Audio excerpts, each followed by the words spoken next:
Vítajte v systéme Humanet účtovníctvo. V tomto videu si ukážeme, ako otvoriť účtovné knihy v podvojnom účtovníctve systému Humanet. Na základnej obrazovke s výberom modulov vstúpte do evidencie Interný doklad a kliknite na tlačidlo Pridať.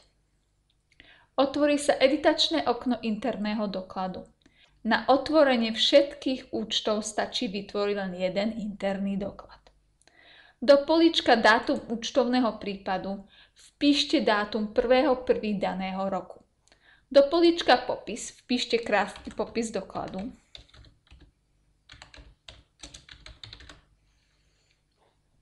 Rozkliknite časť Info a poznámka a označte políčko Začiatočný stav. Teraz pridajte jednotlivé počiatočné stavy účtov.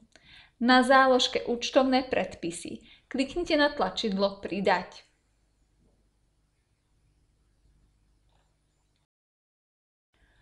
Políčko Popis sa prednastavilo podľa popisu v hlavičke dokladu.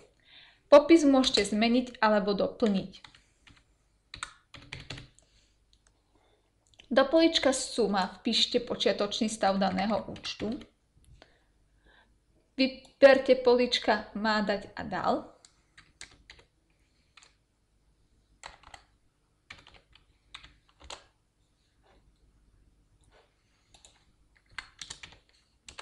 Predpis zapíšte kliknutím na tlačidlo Zapísať.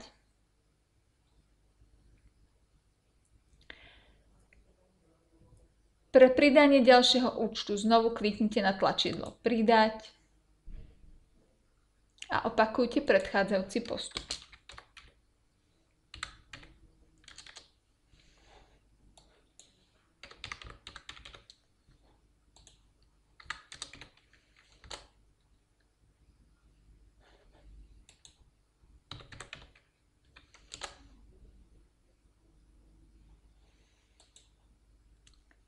Postupne pridajte všetky otvorenia účtov.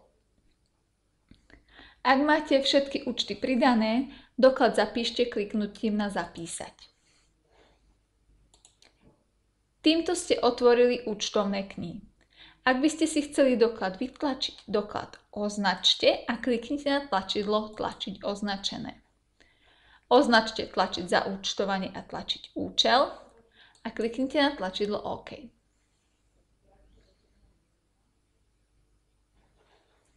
Pre návrat do evidencie kliknite Skončiť. Počiatočné stavy účtov si môžete skontrolovať aj v zostave Hlavná kniha.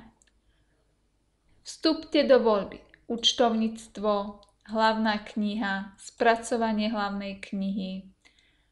Vyberte účtovný rok a kliknite na riadok so zostavou. Kliknite na Hlavná kniha Tlač, OK.